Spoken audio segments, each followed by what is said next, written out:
현무 파이브. 지금 한국이 핵탄두를 개발하겠다는 거 아니야?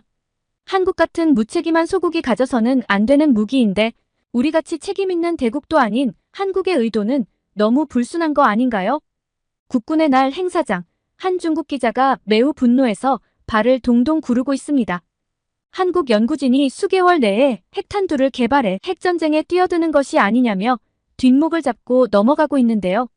싸늘한 시선으로 주변 기자들이 바라보고 있는데 유독 눈에 띄는 사람이 있습니다. 바로 CNN의 한국계 미국인 기자인데요.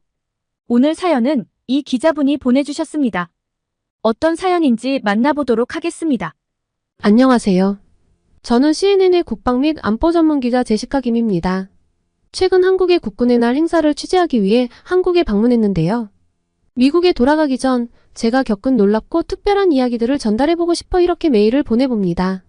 한국에 방문한 이유는 서울공항에서 열린 제76주년 국군의 날 기념 행사에 참여하기 위해서였어요. 여러 기자들 중 제가 한국계이기 때문에 팀장님이 특별히 절 선택했죠. 한국에 정말 오래간만에 가는 거라 몹시 떨리고 설레더군요. 긴 비행시간을 끝내고 곧바로 행사장에 도착했는데 긴장감 넘치는 분위기를 느낄 수 있었어요. 그리고 드디어 그 순간이 왔죠. 현무5 미사일이 모습을 드러냈습니다. 평소 알고 지내던 기자들의 탄성이 터지자 안면이 있던 한국 국방부 관계자들의 얼굴에 자랑스러운 미소가 떠올랐습니다. 저도 보자마자 감탄이 나오더라고요. 와, 저게 현무5인가요? 저도 모르게 중얼거렸는데 옆에 있던 한국 국방부 관계자가 고개를 끄덕이며 설명해 주었죠. 네, 맞습니다. 9축 18개의 바퀴로 구성된 이동식 발사대에 탑재된 거대한 미사일입니다. 저는 그 크기에 압도되어 말을 잇지 못했습니다. 이 미사일의 파괴력은 핵무기에 버금간다는데요. 프랑스 기자가 옆에서 거들었습니다. 탄두 하나의 중량이 무려 8톤에 달한다는데 전 세계에서 가장 무거운 수준의 탄두를 가진 미사일 중 하나예요. 정말 놀랍네요. 제가 감탄했죠. 이 정도 규모의 미사일을 개발하는 데 얼마나 걸렸다고 하던가요? 공식적으로는 약 3년이 걸렸다고 하는데 실제로는 그 이전부터 준비해왔겠죠? 한국 기술력은 이미 알고 있었는데 보면 볼수록 놀랍네요. 옆에서 대화를 듣고 있던 각국의 기자단이 고개를 끄덕였습니다. 한국의 기술력이 이렇게 인정받고 있다는 사실에 내심 뿌듯하기도 했습니다. 내 뿌리가 이렇게 멋진 곳이야 하는 그런 느낌이었으니까요. 그런데 그때 중국 기자 한 명이 다가와 날카로운 질문을 던졌습니다. 그런데 다들 중요한 걸 놓치고 있네요. 이런 강력한 무기가 오히려 이 지역의 평화를 위협하지 않을까요? 중국은 이를 매우 우려하고 있습니다. 한국이 이걸 개발한 의도를 파악하는 게 기자들의 역할 같은데 다들 그저 감탄만 하다니 순간 분위기가 싸늘해졌어요. 제 속에서는 뭔가 욱하고 올라오는 느낌이 있었습니다. 모든 국가는 자국 방어를 위한 권리가 있습니다. 중요한 건 이 기술을 어떻게 사용하느냐겠죠. 제 취재로는 한국이 이를 순수한 방어 목적으로 개발했다고 봅니다. 제 답변에 중국 기자의 표정이 굳어졌어요. 하지만 과하죠. 한국이 굳이 이렇게까지 개발에 힘을 쏟는 저희가 궁금하네요. 이 사람 정말 왜 이렇게 뱀에 꼬였을까? 다들 우리의 대화를 흥미롭게 바라보는 시선이 느껴지자 저도 질 수 없었습니다. 현무5 미사일은 단순한 무기 그 이상의 의미가 있다고 봅니다. 이는 한국의 기술력과 방위 의지를 보여주는 상징이에요. 더 나아가 한미동맹을 더욱 강화할 수 있는 계기가 될 수 있죠. 리 웨이의 눈썹이 치켜 올라갔어요. 한미동맹 강화라고요? 어떤 의미에서죠? 네, 이렇게 생각해보세요. 현무5와 같은 첨단 기술은 한국이 미국의 든든한 협력자로서 지역 안보에 더 큰 역할을 할 수 있다는 걸 보여줍니다. 이는 미국의 부담을 덜어주면서도 동맹의 가치를 높이는 거죠. 제 설명에 리 웨이는 고개를 갸웃거렸지만 저는 계속해서 말을 이어갔어요. 게다가 이런 기술 발전은 양국 간의 기술 협력을 더욱 촉진할 수 있어요. 미국의 첨단 기술과 한국의 혁신적인 접근이 만나면 더 나은 방위 시스템을 만들어낼 수 있겠죠. 이는 결국 이 지역의 안정에 기여할 수 있습니다. 잠시 침묵이 흐르더니 리 웨이가 물었어요. 그래도 이런 무기 개발이 군비 경쟁을 부추기지 않을까요? 이 질문에 저는 깊은 숨을 들이쉬고 대답했습니다. 군비 경쟁에 대한 우려는 이해합니다.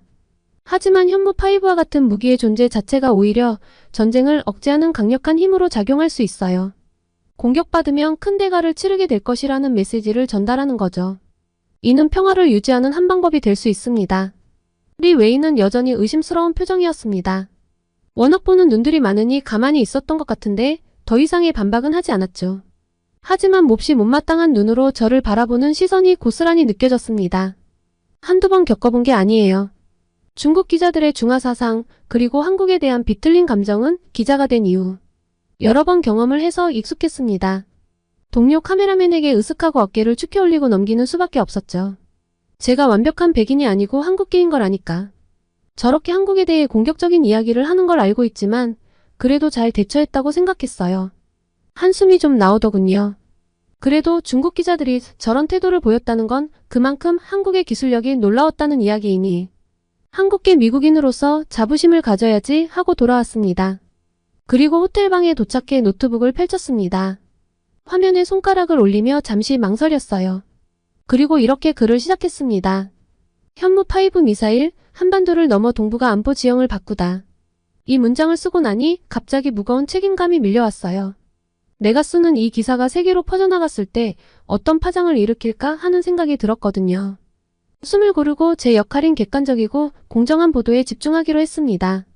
우선 기사를 쓰면서 현무5의 기술적 특성을 자세히 설명했습니다.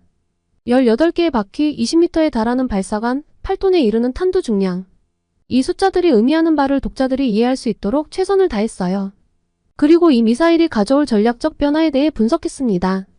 한국의 방위 능력 향상, 미국과의 동맹 강화, 그리고 북한과 중국에 대한 억제력. 이 모든 요소들을 균형 있게 다루려고 노력했죠. 특히 한미 관계에 대해서는 더 깊이 파고들었어요. 현무5가 어떻게 양국 관계를 더욱 돈독하게 만들 수 있는지, 그리고 이것이 동북아 안보에 어떤 영향을 미칠지 세심하게 분석했습니다. 하지만 동시에 중국과 러시아의 우려도 빼놓지 않았어요. 비록 중국 기자가 제게 좀 기분 나쁘게 표현하긴 했지만 그들의 입장에서 보는 현무5가 어떻게 보이는지, 그리고 이것이 지역 긴장을 고조시킬 가능성은 없는지도 다루는 것도 제 역할이니까요. 마지막 문장을 쓰기 전 한참을 모니터를 바라봤습니다. 제 기사가 이 복잡한 상황을 제대로 전달하고 있는지, 독자들에게 균형 잡힌 시각을 제공하고 있는지 걱정되더군요. 아무래도 낮에 감정에 좀 치우쳐졌던 게 신경이 쓰였습니다. 그때 문득 어릴 적 할아버지께서 해주신 말씀이 떠올랐어요. 지식은 양날의 검이란다. 어떻게 쓰느냐에 따라 세상을 살리기도 해치기도 한단다. 현무5도 마찬가지겠죠. 이 강력한 무기가 어떻게 사용될지, 그리고 그 결과가 어떨지는 아무도 장담할 수 없을 것 같았어요. 하지만 현무5는 한국의 자주국방 의지와 기술력을 보여주는 상징이에요. 이 무기는 한반도의 평화를 지키고 동북아 안보 균형을 유지하는 데 중요한 역할을 할 거라고 확신했습니다. 한미동맹을 더욱 굳건히 하고 북한의 도발을 억제하며 주변 강대국들에게 한국의 위상을 각인시킬 수 있는 전략적 자산이니까요. 현무5의 존재 자체가 전쟁을 막고 평화를 지키는 강력한 수단이 될 거라고 봤죠. 물론 이해관계가 얽힌 일부 국가들의 우려도 이해할 수 있었지만 한국의 방위력 강화가 결국 이 지역의 안정에 기여할 것이라는 점은 분명해 보였습니다. 이 첨단 무기가 한국의 안보를 더욱 굳건히 하고 나아가 세계 평화에 이바지하는 초석이 되길 희망한다는 메시지로 마무리했어요. 그리고 보내기 버튼을 눌렀습니다. 이제 제 기사가 세상에 나가 어떤 반향을 일으킬지 지켜봐야죠. 그리고 한국에서의 일정도 아직 끝이 아니었고요.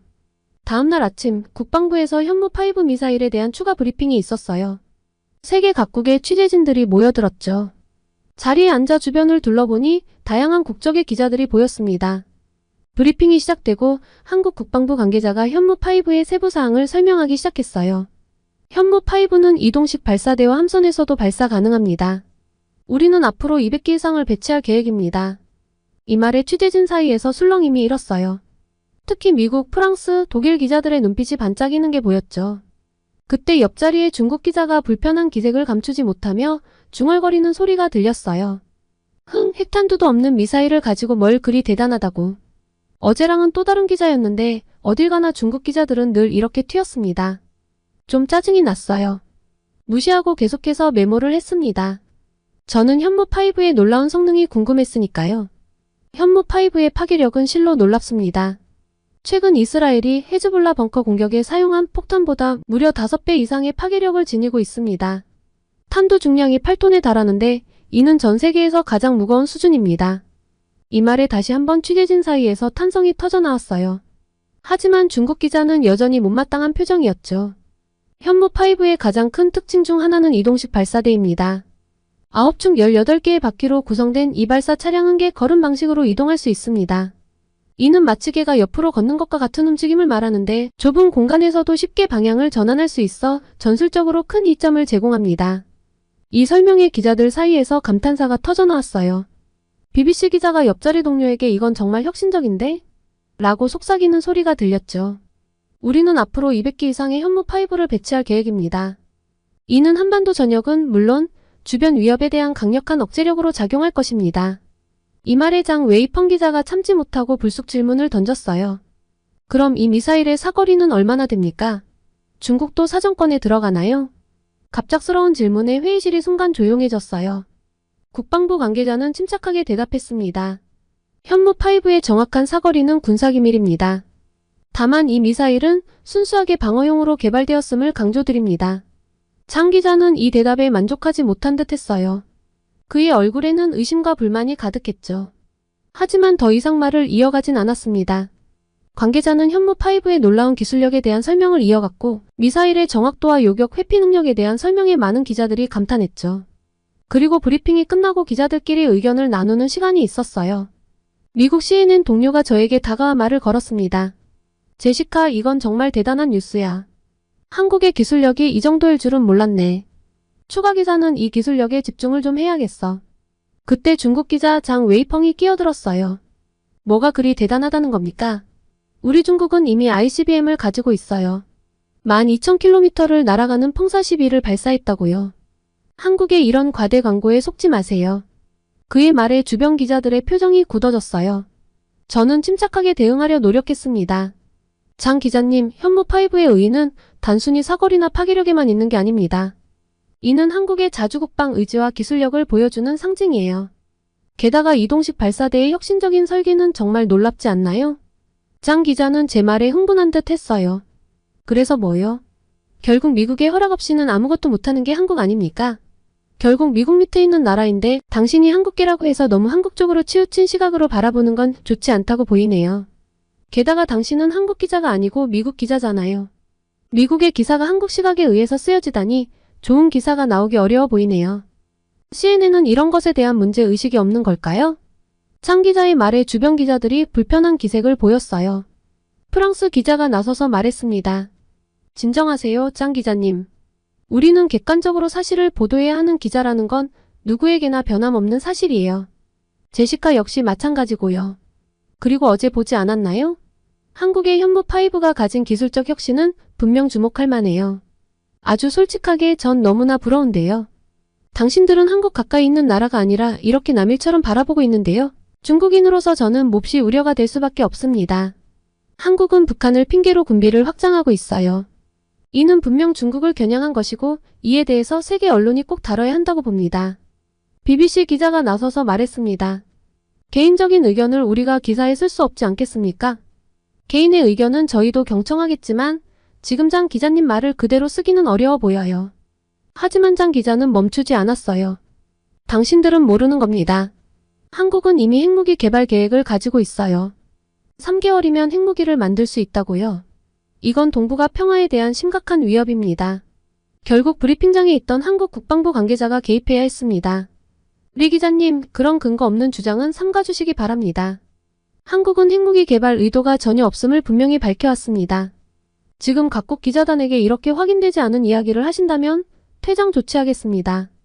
리 웨이는 마지못해 입을 다물었지만 그의 얼굴에는 여전히 분노와 질투심이 가득했어요. 그의 모습을 보며 현무5가 중국에 얼마나 큰 위협으로 느껴지는지 실감할 수 있었죠. 브리핑이 끝나고 나오면서 주변 기자들이 수근거리는 소리가 들렸습니다.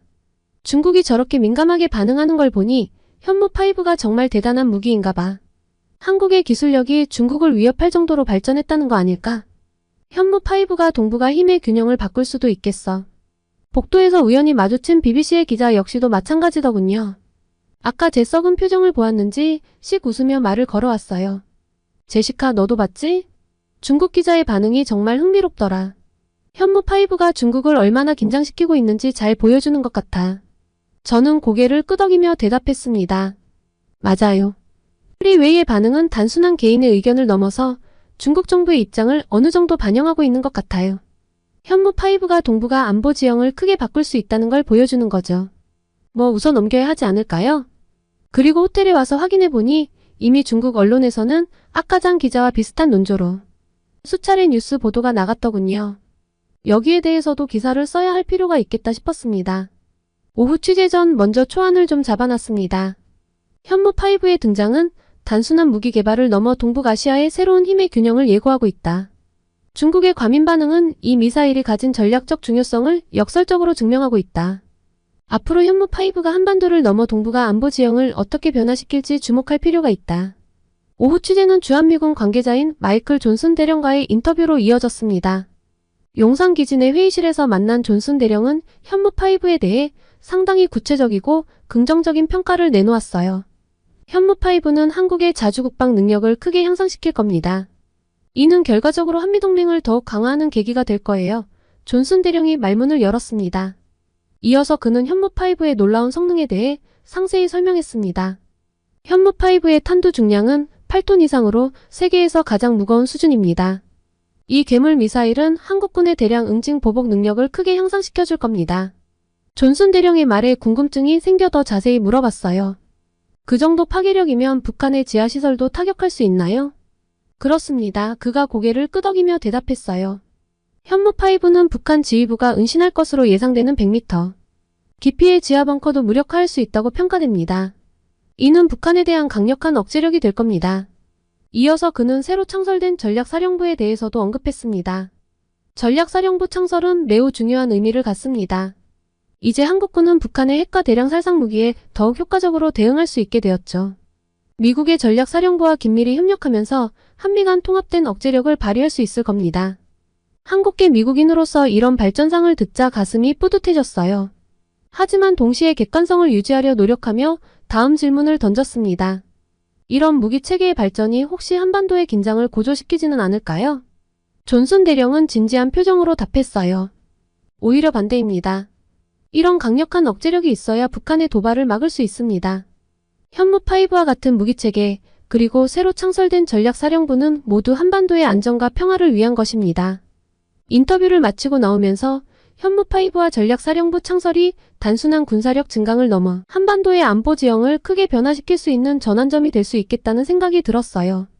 호텔로 돌아오는 길에 이런 생각이 들더군요.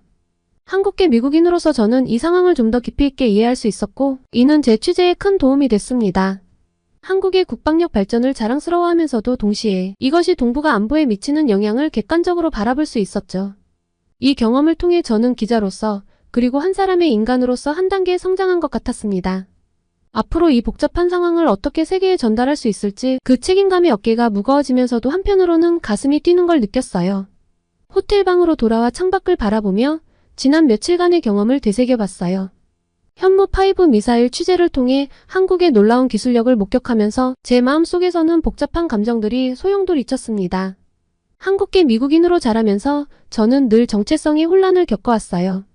미국에서는 너무 아시아적이라는 시선을, 한국에서는 너무 미국적이라는 평가를 받곤 했죠. 이번 취재 초기에도 그런 불안감이 있었어요. 과연 내가 이 복잡한 상황을 제대로 이해하고 전달할 수 있을까? 하는 의구심이 들었던 거죠. 제가 경력이 그리 길지 않아서 생긴 걱정이기도 하겠지만요. 하지만 취재를 진행하면서 제 안의 두 정체성이 오히려 강점이 될 수 있다는 걸 깨달았어요. 한국의 문화와 역사에 대한 이해를 바탕으로 미국인의 시각에서 이 상황을 바라볼 수 있었거든요. 특히 현무5의 놀라운 기술력을 직접 눈으로 확인하면서 가슴 한편에서 자부심이 올라오는 걸 느꼈어요. 제 뿌리인 한국이 이렇게 대단한 성과를 이뤄냈다는 사실에 무언가 뭉클해지더라고요. 미국 동료들의 반응을 보면서 그 자부심은 더 커졌어요. CNN의 베테랑 동료 기자, BBC 기자 등 각국의 기자들이 한국의 기술력이 이 정도일 줄은 몰랐어. 정말 놀랍군. 이라고 말했을 때 저도 모르게 어깨가 으쓱해졌으니까요. 이런 고민 속에서 문득 제가 특별한 위치에 있다는 걸 깨달았어요. 한국과 미국 두 나라를 모두 이해하는 제가 이 복잡한 상황을 세계에 전달하는 다리 역할을 할 수 있겠다는 생각이 들었거든요. 노트북을 펴고 새 기사를 쓰기 시작했습니다. 현무5 한국의 기술력 세계를 놀라게 하다. 이 기사에서 저는 현무5의 기술적 성과를 상세히 설명하면서 이것이 한국의 국제적 위상 변화를 어떻게 반영하는지 분석했어요. 동시에 이로 인한 주변국들의 반응과 향후 전망도 균형 있게 다뤘죠. 기사를 마무리하며 저는 이렇게 썼습니다. 현무5는 단순한 무기 개발을 넘어 한국이 세계 무대에서 어떤 위치에 서 있는지를 보여주는 상징이다. 이는 한국의 놀라운 기술력과 혁신 능력을 증명하는 동시에 동북아 안보 지형의 변화를 예고한다. 앞으로 한국이 이 기술력을 어떻게 활용하고 국제사회와 어떻게 협력해 나갈지 주목해야 할 것이다. 보내기 버튼을 누르고 나서 깊은 숨을 내쉬었어요.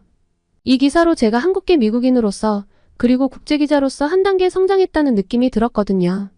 창밖으로 보이는 서울의 불빛들을 바라보며 생각했습니다. 제 안의 두 정체성, 그리고 제가 가진 특별한 시각이 앞으로 어떤 이야기들을 만들어낼지 기대되더라고요. 미국에 돌아온 지금, 저는 한국 뉴스를 매번 체크하며 한국의 또 다른 시작을 기대하고 응원하고 있습니다. 저는 제 뿌리에 대한 자부심과 함께 세계를 향해 더 넓은 시각으로 나아갈 준비를 하고 있고요. 이번 취재를 너무 급히 갔다 와서 한국을 제대로 즐기지 못했는데 선선한 가을 날씨가 벌써부터 그립네요.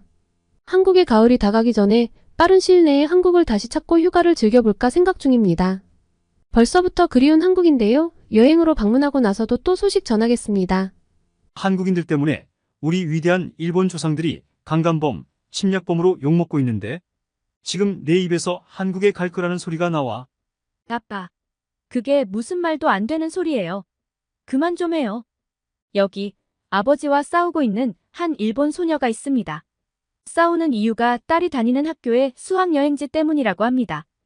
언뜻 보기에는 이해가 가지 않는 상황인데요. 올 봄에 한국에 수학여행을 왔던 일본 여학생의 사연, 함께 시작하시죠. 잠깐, 좋아요와 구독, 알림 설정 잊지 않으셨죠? 안녕하세요. 저는 일본에 살고 있는 고등학생 미사키라고 합니다. 지금 일본에 엄청난 한류바람이 불고 있는 것 아시죠? 저와 제 친구들도 다를 바 없답니다. 저와 친구들은 학교에서 매일같이 한국 드라마 감상을 나누고 또 K-팝 아이돌 소식도 공유하며 대학교에 진학하면 한국으로 꼭 놀러가 보고 싶다는 소망을 나누고 있는데요. 특히 제가 살고 있는 구마모토는 일본 지역들 중에서도 시골이라서 한국 드라마에 나오는 반짝반짝한 도시를 보면 항상 부러움에 휩싸이곤 합니다. 제일 부러운 건 가족 휴가로 같이 한국으로 놀러가는 친구들입니다. 저와 같은 반 친구 사와짱은 우리 반에서 유일하게 한국을 다녀온 친구인데요. 얼마나 자랑을 하는지 질투도 내심 났습니다. 아버지가 송가인이라는 유명한 트로트 가수 팬이라서 아버지 주도하에 한국 여행을 갔다 왔다는데 아빠가 송가인 씨 콘서트를 보는 사이 엄마와 자기는 쇼핑을 했고 드라마에서만 보던 한국의 예쁜 카페도 가고 닭갈비도 먹어보았다며 어찌나 자랑을 하던지요. 이렇게 여행을 가는 건 우리 집은 꿈도 못 꾸거든요. 저희 집 경제 사정 때문이냐고요?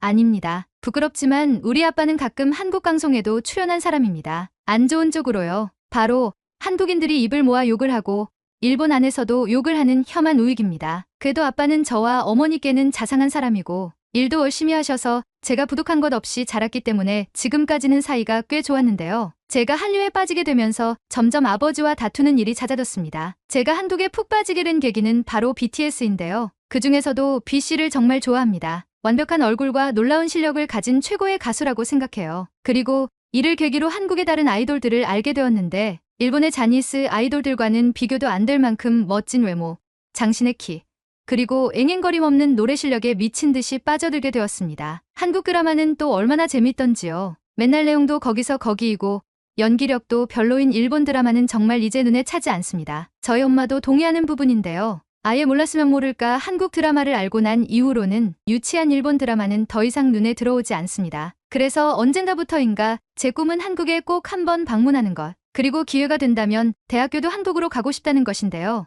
이런 저에게 너무나 좋은 기회가 찾아왔습니다. 바로 학교의 수학여행지가 한국으로 정해졌다고 하는 것 아니겠어요? 지난 2020년 1월 이후 3년 만에 이루어진 일본 학생들의 한국 수학여행이라 한국에서 취재 열기도 꽤 뜨거워 아마 관련한 소식을 본 한국분들도 꽤 있는 줄로 알고 있습니다. 저는 한국으로의 수학여행지 결정 소식을 듣자마자 같은 반 친구들과 함께 얼싸안고 눈물을 흘렸습니다. 제가 그토록 고대하던 한국행이라니 4박 5일이라 아주 길진 않지만 남산타워, 남대문시장, 명동, 롯데월드, 경복궁 등 제가 가보고 싶었던 중요한 곳들은 다 가볼 수 있는 일정이라 기대감으로 심장이 터져나갈 것 같았습니다. 문제는 저희 아빠였습니다. 학교 수학여행지가 한국으로 정해졌으니 이 통신문에 나온 수학여행비를 내야 해 라고 이야기하자마자 정말 난리가 난 겁니다. 학교에 한국인이 근무하냐부터 시작해서 어떻게 이렇게 거짓말을 일삼고 이기적이며 일본인을 심하게 차별하는 한국으로 학생들의 수학여행지를 결정할 수 있냐며 노발대발하셨습니다. 그리고는 학교에 항의 전화를 걸어 한국으로의 수학여행을 막아야겠다고 하셨죠. 세상에나 학교에 그런 민폐를 끼치면 저는 어떻게 얼굴을 들고 학교를 다닐까요? 학교에서 결정된 일인데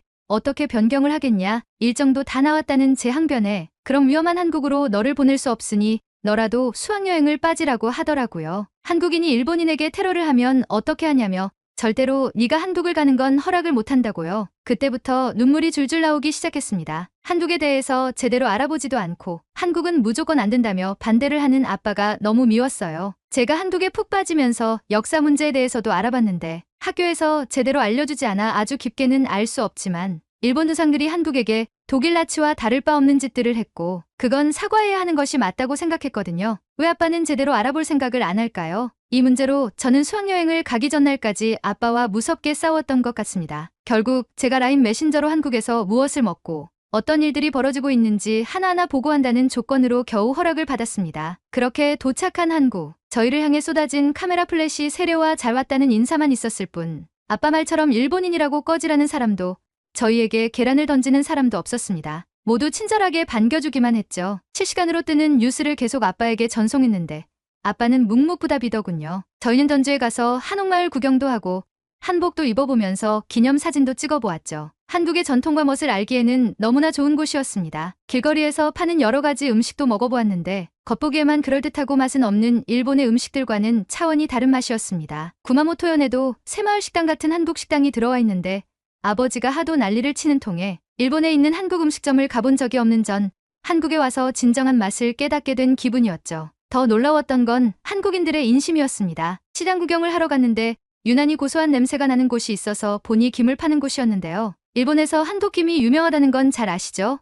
일본에도 김이 있긴 있는데 한국 김과는 맛이 완전 다릅니다. 일본 김은 좀 두껍고 간장 맛이 나서 바삭하고 얇은 한국 김과는 맛이 완전 다르죠. 고소한 냄새에 이끌려 김 붓는 장면을 사진을 찍으니 아주머니께서 이리 와보라고 손짓을 하시는 게 아니겠어요? 제가 뭘 잘못한 줄 알고 벌벌 떨면서 가까이 갔는데 아주머니께서 굽던 김을 먹기 좋게 잘라 입에 넣어주시더라고요. 저뿐만 아니라 함께 있었던 친구들 모두요. 이걸 먹으면 돈을 내야 하나 싶어서 지갑을 꺼내니까 손사래를 치며 번역 앱으로 한국에 와서 맛있는 거 많이 먹고 잘 놀다 가라. 일본인들이 한국김 좋아한다니까 맛보고 가라고 그냥 준 것이라고 하시더라고요. 갑자기 눈물이 왈칵 차올랐습니다. 역사 문제에 있어서 피해자는 한국인이 저 같은 일본인이 밉게 보일 법도 한데 한국에 와서 잘 놀고 가라는 따뜻한 덕담을 해주시다니요. 그뿐만이 아니었습니다. 저희가 찾아간 한국 고등학교 학생들도 저희를 모두 격렬히 환영해 주었고 저희는 번역 앱과 서툰 한국어, 영어, 일어를 섞었으며 K-팝과 드라마, 이야기로 하나가 되었습니다. 역사 문제에 대해서도 서툴게 물어봤는데 한국 학생들은 일본이 명백하게 한국에게 잘못한 일이고 진심 어린 사과를 해야 하는 건 맞지만 한국에 온 너희들에게 나쁘게 굴 이유는 없다고 했습니다. 머리를 크게 한 대 맞은 느낌이었습니다. 아빠는 우물한 개구리처럼 자기가 보고 싶은 것만 보고 듣고 싶은 것만 듣고 있는 사람이었죠. 정작 한국인들은 더 넓은 아령으로 일본인을 감싸 안고 참을성 있게 한국의 사과를 기다리고 있었는데 말이죠. 이런 한국인들을 비난하다니 아빠에게 이런 일이 있었다고 장문의 라인 메시지를 보냈는데 읽기만 하고 답변이 도통 없더라고요. 한국까지 와서 기분 상한 채로 돌아다니는 건 시간 낭비기에 일단 무시하고 저는 열심히 한국을 즐겼습니다. 아, 제가 정말 감탄했던 건 전주가 서울에서 멀리 떨어진 곳이라는 점인데요. 구마모토현에 혹시 와 보신 한국분들이라면 알 겁니다. 좋게 말해 자연이 좋은 시골이고 나쁘게 말하면 촌구석이죠. 그런데도 전주가 이 정도 인프라이면 서울은 어느 정도일지 드라마에서 본 것보다 더 반짝거리고 멋지지 않을까 싶었죠. 서울로 이동하며 두근댔던 가슴은 도착하자마자 크게 부풀어 오른 느낌이었습니다. 드라마에서 보던 서울보다 진짜 서울은 훨씬 휘황찬란하고 멋졌으니까요. 처음으로 깜짝 놀랐던 건 지하철이었는데요. 구마모토는 노면 전차가 다니는 곳입니다. 100년째 운영하고 있기 때문에 가까이서 보면 곧 부서지는 거 아니야? 라는 생각이 들 정도죠. 그리고 자동차 신호와 함께 다니기 때문에 자동차가 멈추면 같이 멈추고 달리면 같이 달립니다. 별반 빠를 것도 없고 좋을 것도 없는데요. 그나마도 이걸 이용하려면 지폐를 잔돈 교환기에서 잔돈으로 바꿔 딱 맞게 요금통에 넣어야 합니다. 웃긴 건 요금통과 잔돈 교환기가 붙어 있어 딴 생각을 하다가 잔돈 교환기에 넣을 돈을 요금통에 넣게 되면 다시 돈을 찾을 방법이 없죠. 도쿄 지하철은 좋지 않냐고 할 수 있는데요. 저도 가끔 길을 잃어버린 적이 있을 만큼 굉장히 복잡합니다. 환승을 하려다가 지하철을 반대로 타거나 환승역을 놓치는 건 예사실이죠. 부끄럽지만 일본인인 저도 도쿄에 갔다가 길을 헤맨 적이 한두 번이 아닙니다. 그런데 한국 지하철은 깔끔하고 큰 역사 안에 환승 표시가 잘 되어 있고 지하철 역무원분들에게 안내를 부탁하면 정말 친절하게 도와주셨습니다. 일본에서 이런 친절을 기대하기는 어려운데 한국인의 이런 친절과 배려심은 꼭 배워가야겠다는 생각을 했죠. 저희 환상적인 수학여행은 롯데월드가 정점이었는데요. 일본의 놀이동산을 한국 사람들도 꽤 많이 오고 있는 것으로 알고 있지만 심심한 놀이기구가 많습니다. 그런데 한국은 놀이기구의 스케일과 스릴이 엄청나 즐기기 너무너무 좋았습니다. 일본에서는 한국 교복을 입고 사진 찍는 것이 유행인데 친구들과 염원하던 한국 교복을 입고 사진을 찍어서 소원 성취도 했고요. 놀라운 건 한국인들의 세련됨이었는데요. 저는 일본 여성치고 키가 좀 큰 편입니다. 일본에서는 놀이기구에서 줄을 서 있을 때 뒤를 돌아보면 저보다 키 큰 남자를 찾기 어렵습니다. 그런데 한국 남자들은 키도 크고 하나같이 세련된 옷차림에 좋은 피부를 자랑하고 있었습니다. 한국 드라마 속 배우들이 진짜였구나 하는 생각에 저는 다시 한번 한국으로의 유학을 다짐하게 되었습니다. 저의 이런 환상적인 수학여행 체험기는 하나도 빠짐없이 낱낱이 아빠에게 보냈는데 도통 말이 없으셨습니다. 제가 한국에서 욕을 먹거나 테러를 당하는 것 아니냐고 난리치던 아빠는 어디 가고 왜 한 번도 안부를 묻지 않는지 이쯤 되니까 걱정이 되더라고요. 수학여행 마지막 날 밤 아빠에게 전화를 걸었더니 아빠가 차 가라앉은 목소리로 일단 와서 이야기하자고 하더라고요. 집에 무슨 일이 있나 싶었는데 어차피 내일 집으로 가니 가서 들어보자는 생각으로 귀국을 했죠. 한국 김과 한국 화장품 그리고 예쁜 옷들과 BTS 굿즈까지 한가득 쇼핑한 것들을 끌어안고 집으로 가면서 내심 걱정이 되었습니다. 분명 이걸 보면 아빠가 한국에 돈을 주고 왔냐며 내가 힘들게 번 돈을 한국에 썼다고 노발대발할 텐데 하는 생각이 불쑥 들었죠. 천국에 있다가 지옥으로 툭 떨어진 느낌이었습니다. 조심조심 집으로 들어간 순간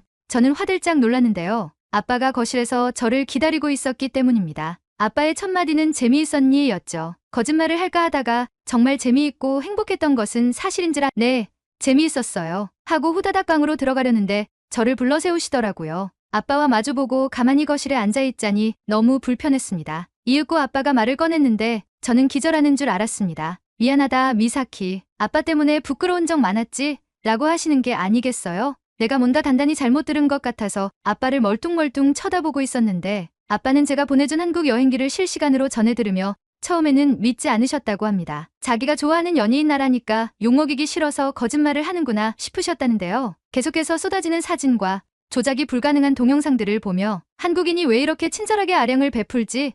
란 생각을 계속했다고 하시더라고요. 이제껏 머릿속에서 그려낸 한국의 모습과는 전혀 다른 모습에 혼란이 와서 아버지께서는 매번 사용하는 사이트가 아니라 다른 사이트에서 한국과 일본의 과거사에 대해서 찾아봤다고 하시더라고요. 그리고서는 엄청난 쇼크를 받았다고 하셨습니다. 알고 있던 것과는 정반대의 이야기를 하고 있었으니까요. 나를 꼴딱 세면서 계속해서 자료를 찾아보시고는 내가 알고 있던 건 모조리 다 거짓이었고 일본 입장에서 조작된 이야기라는 것을 깨달았다고 하셨죠. 제가 어설프게나마 공부해서 전달했던 역사 이야기가 거짓이 아니라는 것도 이제 아셨고요. 그래서 그동안 혐한 우익으로 활동해왔던 세월이 부끄러워지셨고 또 그런 아빠를 둔 제가 얼마나 마음고생을 했을지 미안하다고 하셨습니다. 아빠 머리에 벼락이라도 맞은 걸까요? 이렇게 갑자기 변해버린 아빠의 모습이 너무 생소했는데 아빠는 말씀하시더라고요. 늘 접하는 정보만 접해서 그렇다고 너에게 생생한 한국의 모습을 전달받지 못했으면 이런 깨달음은 없었을 것이라고요. 어안이 벙벙했습니다. 지난 몇 년간 아빠와 싸워왔는데